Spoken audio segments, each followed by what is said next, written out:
Good evening, Excellencies, distinguished guests, ladies and gentlemen, friends.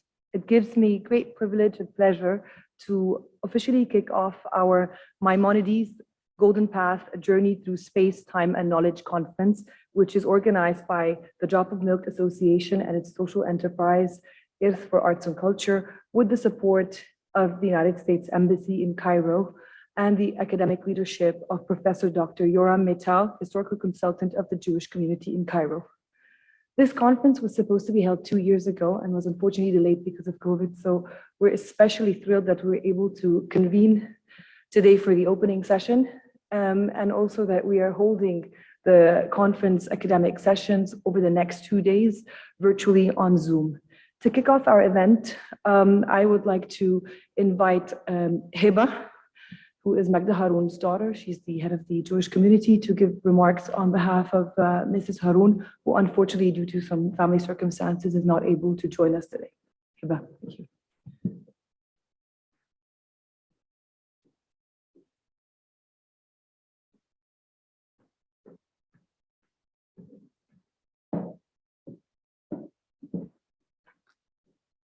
Good evening. I am delighted to open this important conference.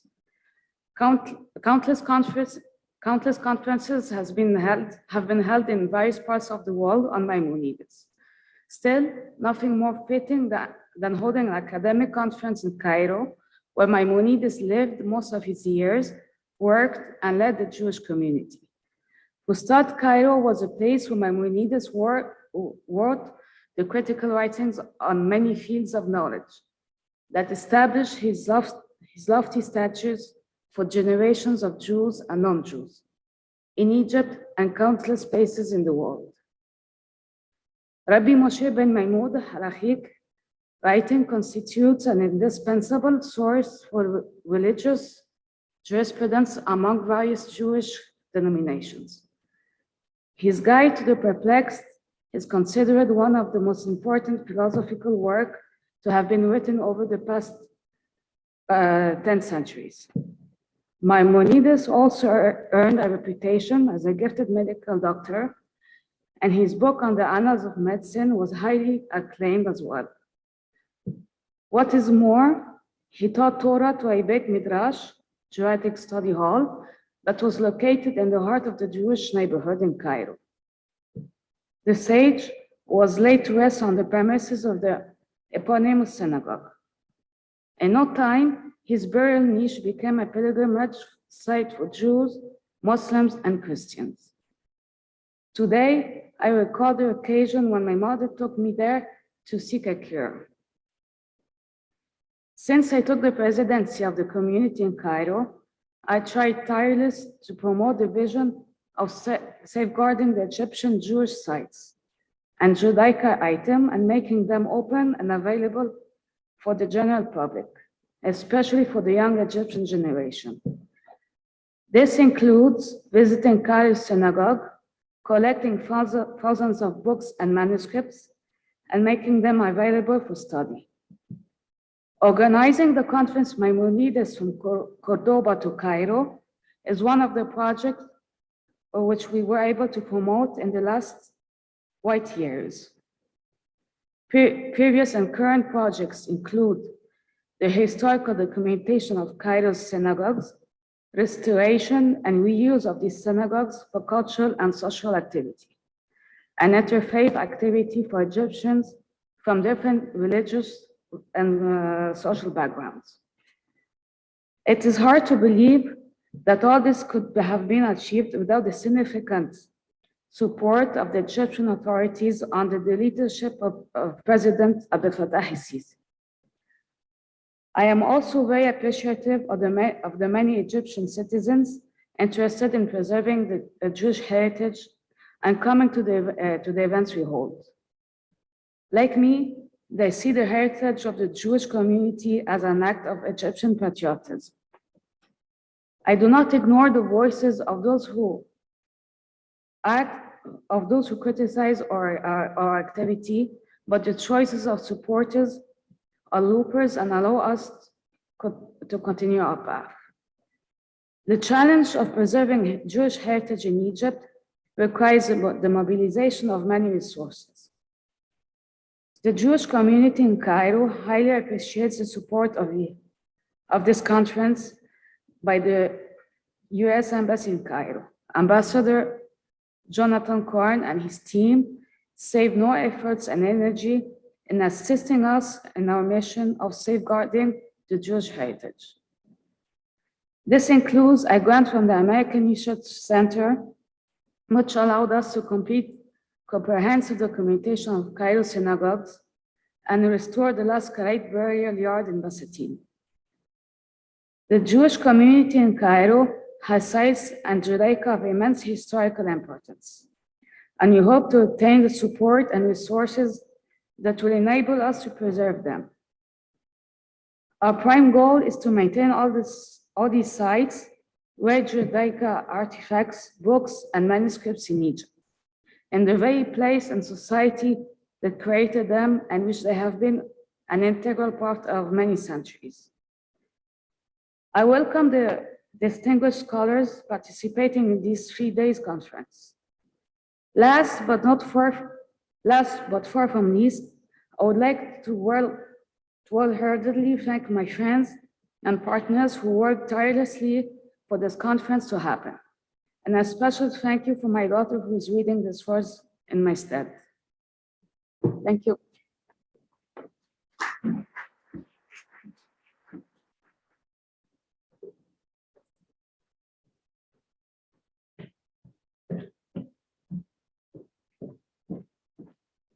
Thank you, Magda Haroun, for your vision leadership. And thank you, Hiba, for delivering these powerful words so eloquently.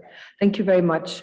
As Magda Haroun said, some of the activities that we do at the Drop of Milk Association is to open up synagogues for events, visits, and lectures to introduce this important part of Egypt's heritage, not only to Egyptians, but also to international visitors.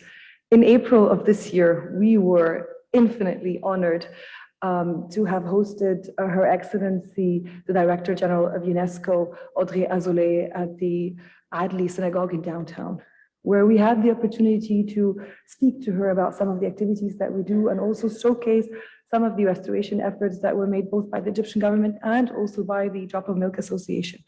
While she unfortunately couldn't be with us tonight, we are very, very honored that we are joined by UNESCO Cairo Office's officer in charge, Dr. Bashir Imam, who will be delivering remarks on Mrs. Azouley's behalf. Thank you so much for gracing us with your presence.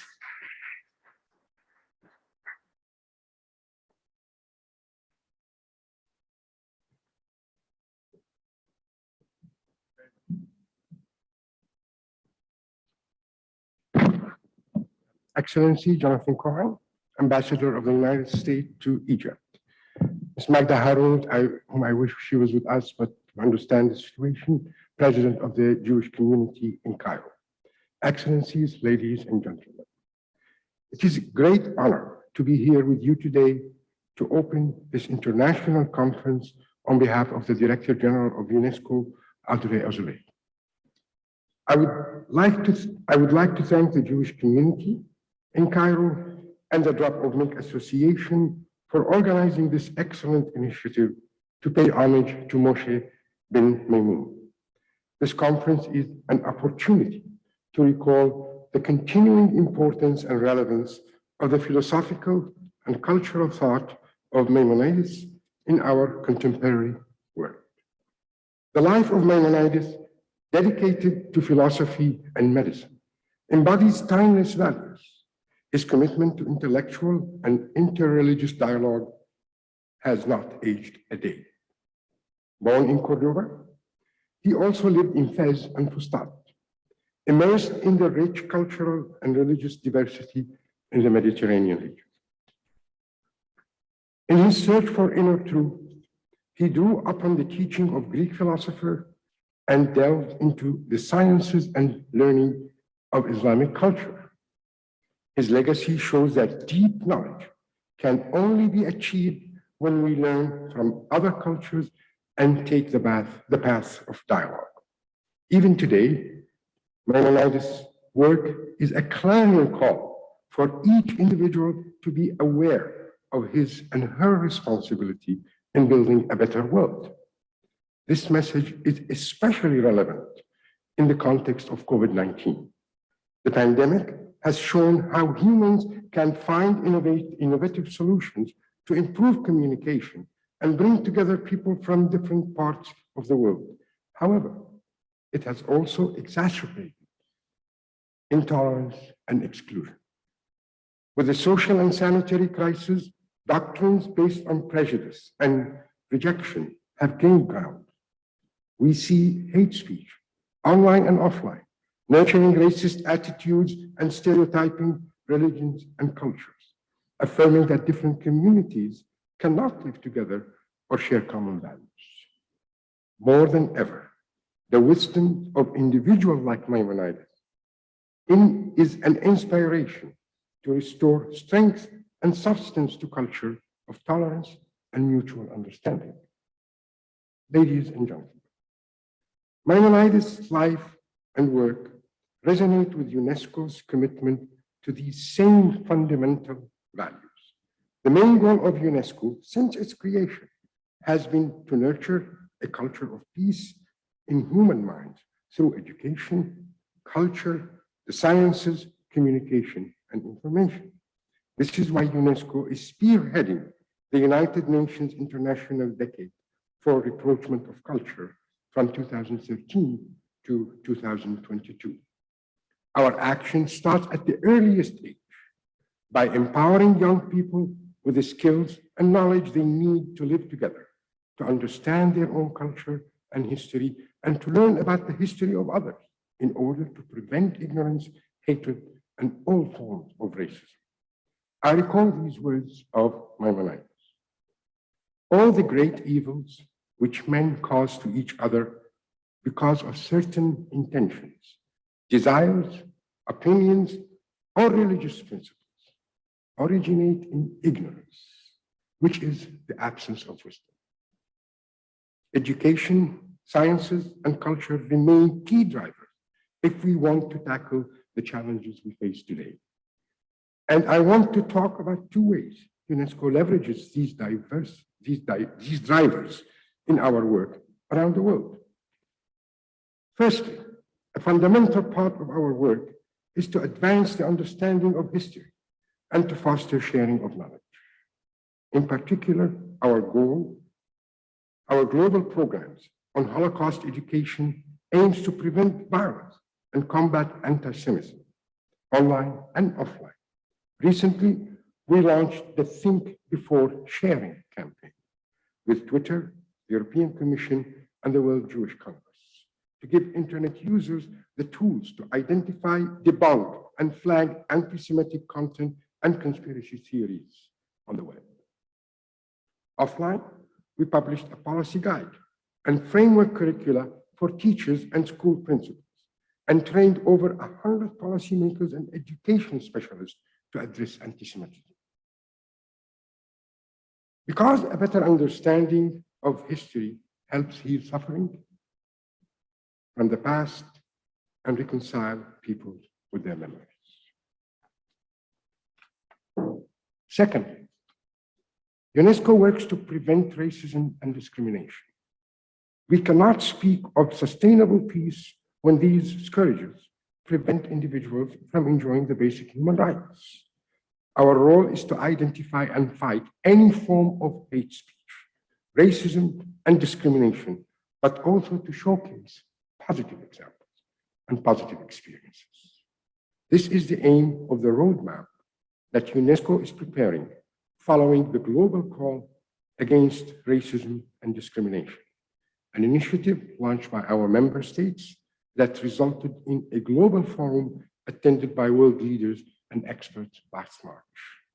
But fighting racism also means working with communities to defend values needed for respect and mutual understanding.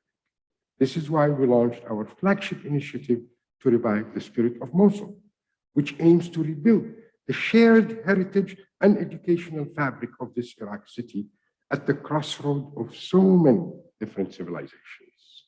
Ladies and gentlemen, although cultures and religions are unique, they have all been developed and enriched through dialogue and exchange. This is the historical lesson that we learn through the contribution of Maimonides to Judaism. This international conference reiterates this commitment to reconciliation through dialogue. And even today, Maimonides' universal message is an incredible source of inspiration. Thank you very much.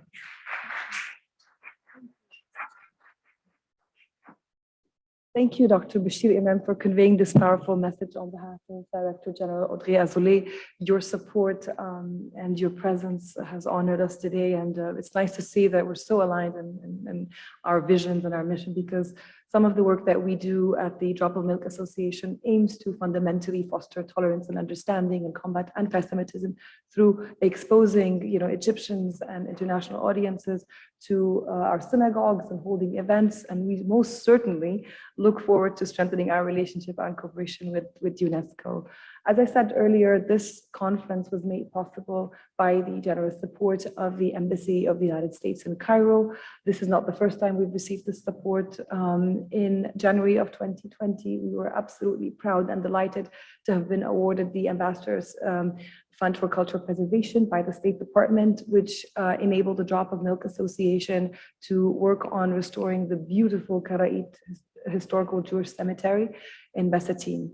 It gives me now great honor to welcome His Excellency Jonathan Cohen, who's certainly last but not least, and we are very grateful for his support. So he's unfortunately unable to join us tonight, but he has graciously sent us a video message that I'm happy to play now. Masal Khair. I'm delighted to be a part of this conference on revered 12th century doctor, rabbi, philosopher, and scholar, Moses Maimonides, whose enduring contributions have influenced Jewish communities around the world, including here in Egypt. Maimonides and his family called Alexandria and eventually Fustat their home for decades. Maimonides served as a physician in the court of the Ayyubid Sultan and wrote numerous books on medicine. He also authored masterpieces on religion and was a prominent religious leader in Cairo. He's an emblem of the history and cultural contributions of the Jewish community in Egypt. Maimonides was a Jewish intellectual whose teachings influenced the non-Jewish world. Throughout his life, Maimonides served both Jewish and broader communities in Egypt, and was impacted by the various religious ideas and philosophical trends he encountered. He's an important symbol of the long tradition of diverse religious heritage and pluralism of Egypt. The U.S. Embassy is very pleased to support this conference. To our implementers, Magda Haroun, Sami Ibrahim, Maura Soleiman, and Professor Yoram Maital, thank you for your dedication to enriching discussion about the global influence of Maimonides in Egypt. To the subject matter experts, thank you for promoting awareness of Egypt's and the region's historic and religious past. We're delighted many scholars are participating from prestigious American universities, including Princeton, Vanderbilt, Brandeis, and New York University. Maimonides provides an example of engagement with other religious communities and of fostering respect for religious pluralism and diversity of belief. There's always more work to do in this area. Religious freedom is one of our most cherished principles in the United States. It's played a pivotal role in our success as a nation, and we strive each day to live up to this ideal. This three-day conference will strengthen networks, build knowledge, and heighten awareness of the life and influence of Maimonides. Thank you for attending, and enjoy the conference.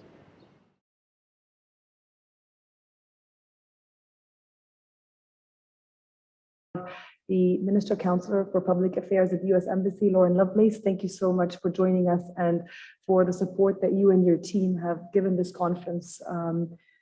So I think the ambassador summed it up best. Maimonides, a multifaceted man with a rich heritage, scholar, philosopher, rabbi, doctor. Over the next 2 days, virtually, we're going to have many sessions that will explore different aspects of Maimonides' life and heritage and legacy. And we will also discuss the Cairo Geniza.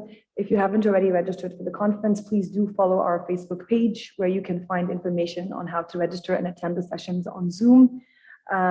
This is going to be a very rich discussion. I think the official part of the ceremony is now over. We're going to screen a movie that we have been very excited to screen, and it's been a long-awaited movie on the Cairo Geniza. It's From Cairo to the Cloud, the World and the Cairo Geniza by director Michel Peymar, who afterwards, after screening the film, will have a Q&A session with us, which will be followed by a reception outside. And we look forward to getting to meet all of you and discuss some of the aspects pertaining to the conference. Thank you all so much for being here, and I hope you enjoyed the film. Thank you so much. Okay. Good evening. I missed the beginning of the conversation. You have Michelle. So I'm not sure I understand what exactly you've been talking with. The question was what documents might be left in Cairo, and were any of the contents of the Geniza still there? And Right. yeah, most of them are, the vast majority, if not all, are outside of Egypt. But you Right. made a discovery, so I think you're the perfect person to talk about that. Well, as you said, unfortunately, the Geniza, the famous Genizot of Cairo, are all over, scattered all over the world, a part of Egypt. There's very, very few new Geniza documents that have been found in Cairo. The antiquity authorities and so they take care about this new findings.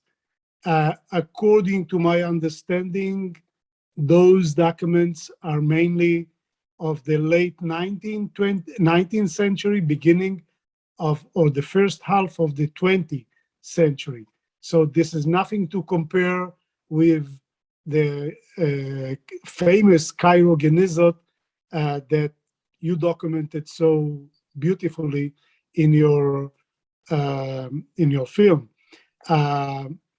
In addition, as you rightly said, we rediscovered a corpus of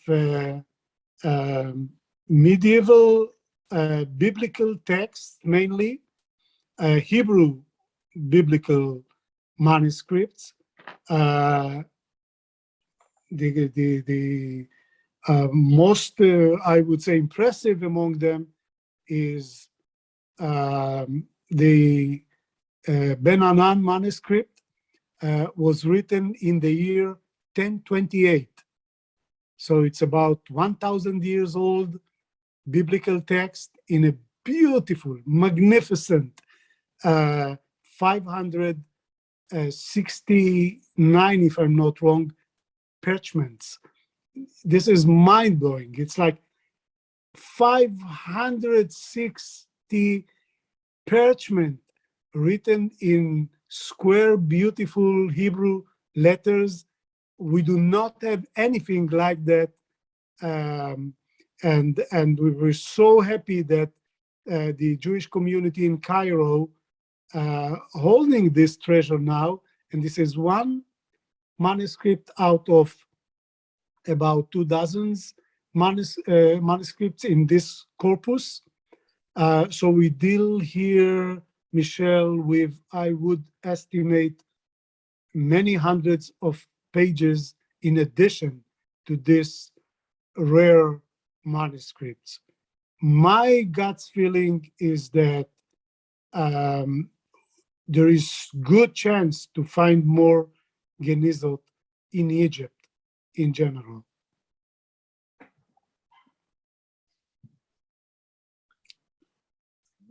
Thank you, Yoram, for your explanation. And we have one more question. Many thanks for this very interesting film. This film, I think it introduces very rich knowledge about Jewish culture in medieval Egypt. This film, I think the budget of this film is quite huge, as you managed to make many interviews with many professors in United States, in England, in Jerusalem, everywhere.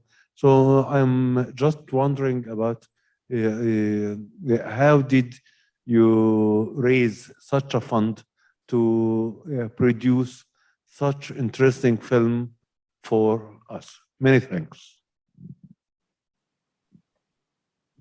Thank you. Thank you for your kind words about the film. Thank you especially for saying that it looks like it cost a lot of money. It did not cost a lot of money.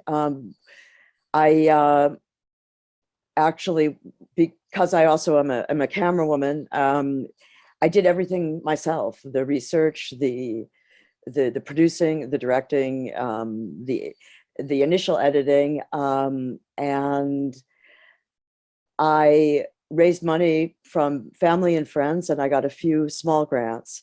And for the travel, I make my living in television as a writer and director of documentary and nonfiction television. And so what I would do is work half the year, and then the rest of the year I would work on the film.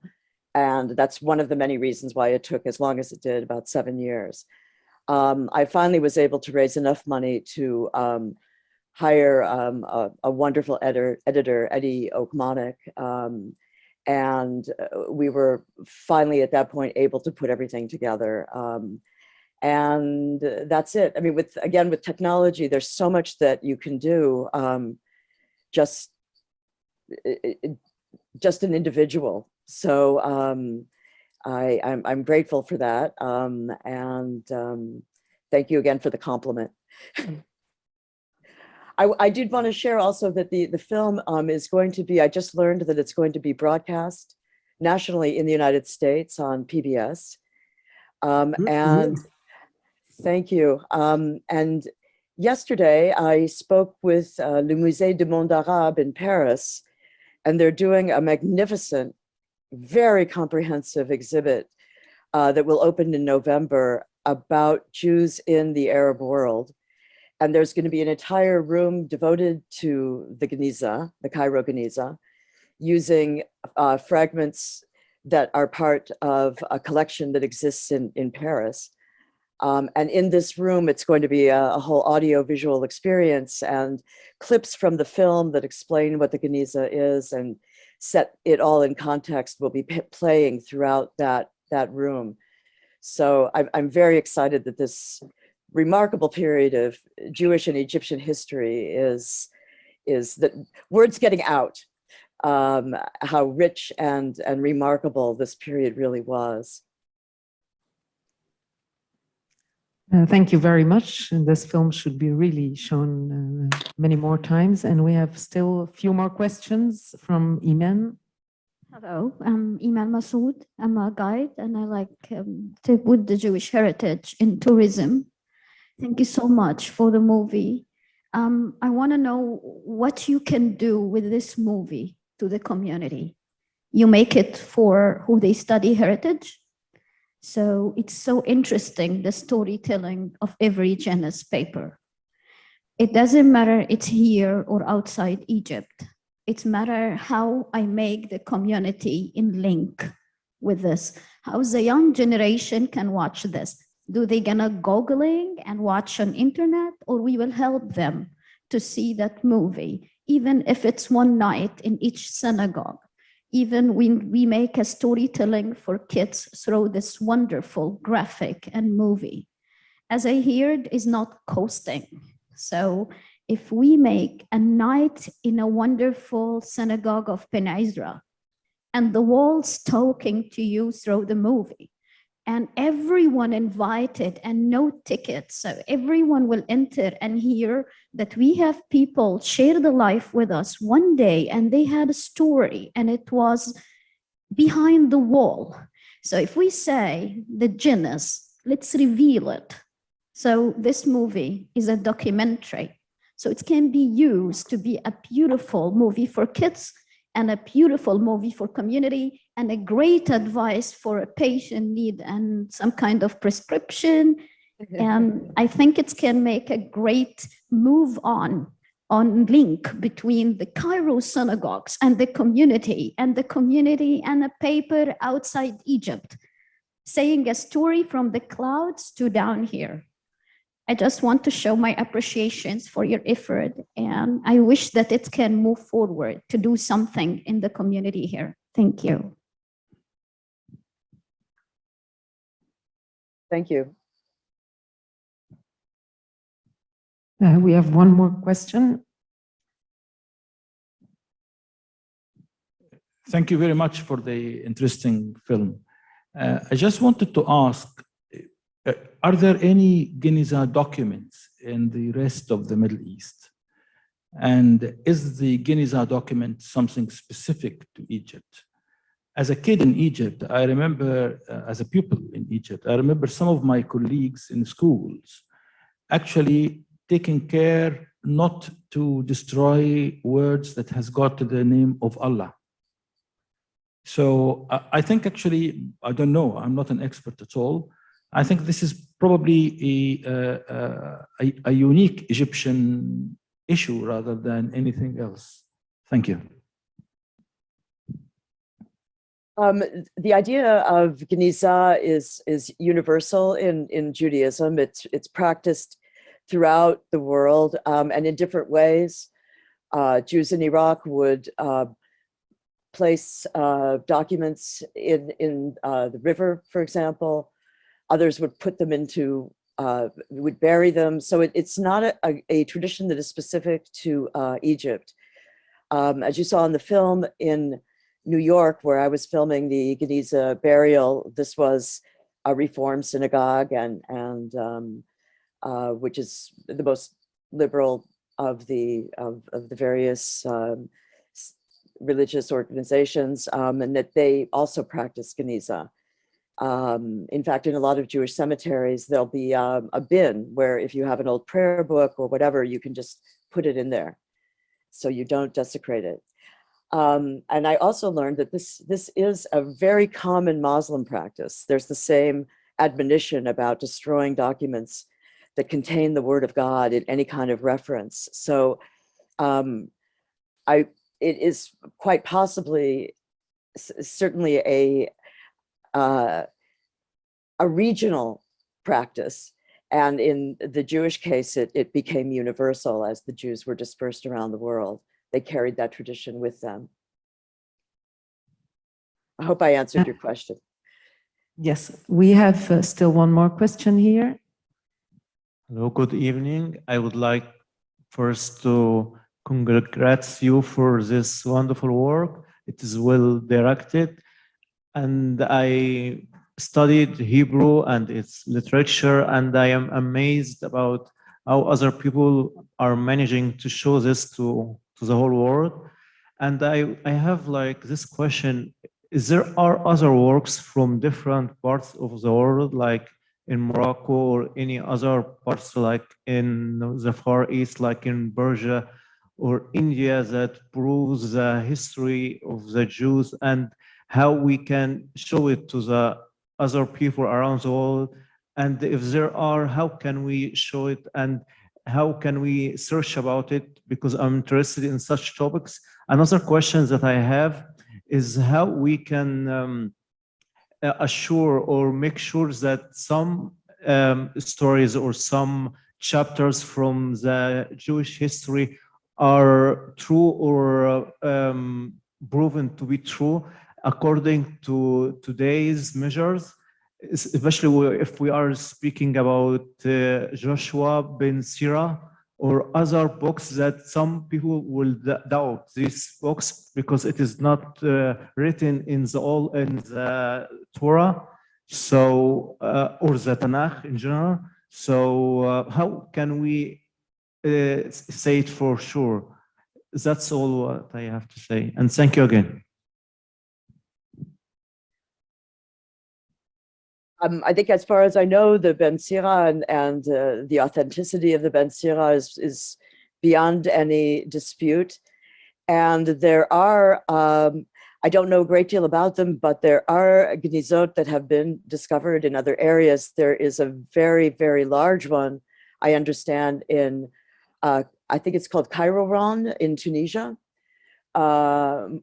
Again, Yoram may be able to speak to that more directly. In the last 5 or 10 years or so, a huge cache of documents was found in Afghanistan, many of which were contemporaneous with the Geniza, and they were wondering whether this was a Geniza or what it was.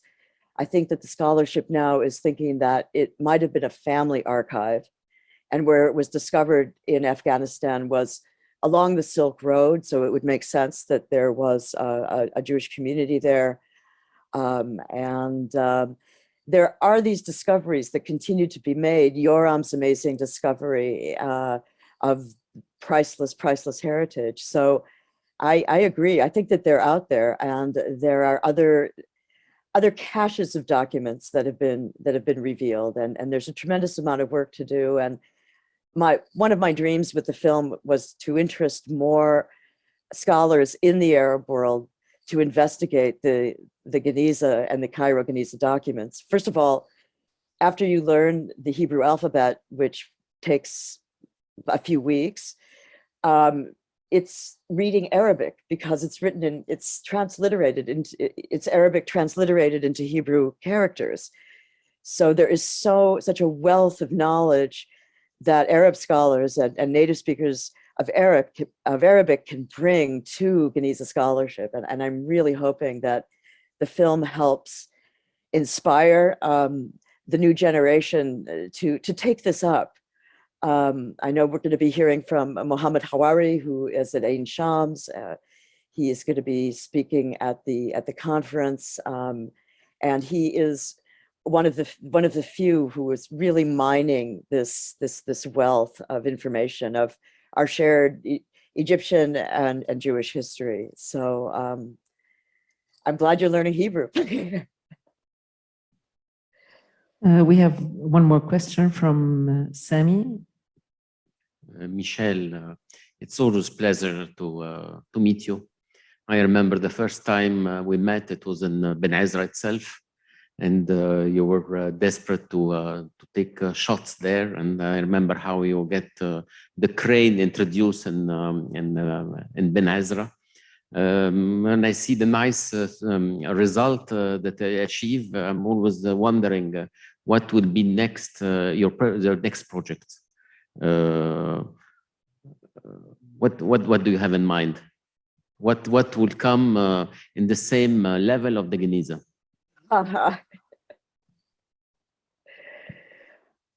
That's a very good question, Sami. I have been working, part of my COVID project has been to work on a film about the sisters, who I think are fascinating women, and hopefully that will bring me back to Egypt. And it's difficult to match the Geniza. You have to find a subject that can keep you as fascinated and as enchanted, and it's just endlessly interesting. So to find another subject like that is quite challenging. You know, with my work in television, I'm generally given assignments, and so I get to learn a little bit about a lot of things, which is wonderful. But to discover a subject that I can really get into in the same way has not been easy. I would also like my next project to not be a documentary about documents, but that might not be possible. Thank you very much. I wonder if anyone else has one more question. Roger.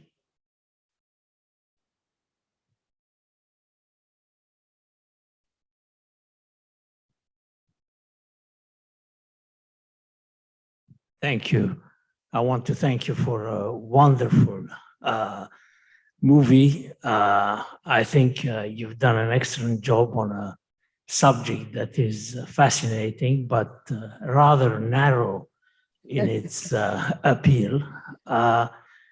You showed us the motivation of the people who did acquire the manuscript, the two ladies as well as Schechter. I'm interested in knowing how you got there and what was your motivation in discovering these treasures and making a movie about them. the first thing that was fascinating to me about the Geniza was that as children, we sometimes dream about finding a time capsule. And I felt like that was what this was. And when I opened it up, I realized that it included a huge, huge piece of my own Jewish heritage that I knew nothing about. My family is Ashkenazi. They come from Eastern Europe. My whole concept of Jewish history is very much focused on Europe. And I realized the more I learned about the Geniza, the less I knew about the full rich history of the Jewish people, especially the history of the Jews in Arab lands. So I was motivated in large part to share that big gap I felt in my Jewish education, which was a rather traditional education, but it was, of course, I knew about Maimonides, but to learn about the incredible interchange between cultures that existed in this part of the world, and to recognize that perhaps it's not true that these are people who have always, that it's mandated that there should be hatred and mistrust. And I learned about this culture where in fact there was a coexistence and a symbiosis and a sharing of ideas. Sometimes it was uncomfortable, sometimes it was violent, but there was this long history of exchange that I really wanted to share with other people. And I was hoping also that, you know, every filmmaker hopes that the audience for their film is everyone in the whole world, but unfortunately that's not true. But what I have found also is that there seems to be tremendous interest among Christians, among biblical scholars, and increasingly it's kind of been slowly discovered by organizations that are working toward the same goals as this Maimonides conference, toward dialogue and peace. So that to me was always my real reason for making the film, was that if in some small way I could shine a little tiny light on this one little period, that it would inspire learning about what else there is for us to know, and how broad this picture really is, and how much more complex it is than a lot of us really believed. So that was what kept me going. Thank you very much. You truly shone a lot of light to all of us. We have still one final question. Hi, my name is Ghada Hamouda. I'm a graduate of this university and I graduated in this hall. So much you've shown us and we've learned today. First, I want to thank Drop of Milk Association. I want to thank the community, the Jewish community in Cairo. And Michelle, this is such an amazing period I knew very little about, and I read a lot, and I not only appreciate it, I want to see and actively take it to universities, academic forums and fora, where in Cairo University, Ain Shams, all the different places here in Egypt, but also globally. I think this new generation is looking for hope. You are showing a period of tolerance that we have not seen. And as you said, there's the stereotype or expectation that there should always be tension. And I think it has so tremendous, I think, ground and information. And it opens up interest for young people and elderly also to start to look in a completely different way at the relationship. It is a time when there's a lot of division, and I think this film comes, or your documentary, and shedding one light at the Geniza and what was going on at that time, a period where everyone coexisted and learned from each other. And clearly there was some dynamics that created this coexistence. The more we study it, but also the more we spread the word, I think it will be really useful. So thank you so much. And I look forward to being part also of trying to take this forward and around. Thank you. Thank you. toward that end, all I can say is that I've been writing to Al Jazeera and sending them the film, and so far no joy. So if anybody has any contacts there, that's always a very good way to approach a network. I would love for this to be seen by as wide an audience as possible. There is PBS Global, which is the National American broadcaster, does have a global chain, but I'm not sure how many homes it's actually in. So right now we're really focusing on exactly that, the educational settings, universities, high schools, mosques, churches, synagogues, community centers. That's who has been showing interest and who we've been trying to get the word out to. So anything you can do to help us would be wonderful. Thank you. And have a wonderful reception. I wish I was there with you to enjoy it. Thank you very much. Thank you. I think we would like to have thanks also to Mrs. Nisreen Al-Molla and Mr. Samuel Samir, our technical department. Without their help and involvement, this conference would have not been done. So please thank them both for all their efforts. We would like now to go to the reception outside. So please welcome and join us outside. Thank you. Thank you, Michelle. Thank you, Mrs. Haroun and Professor Yoram. And we'll see you in the conference the coming days.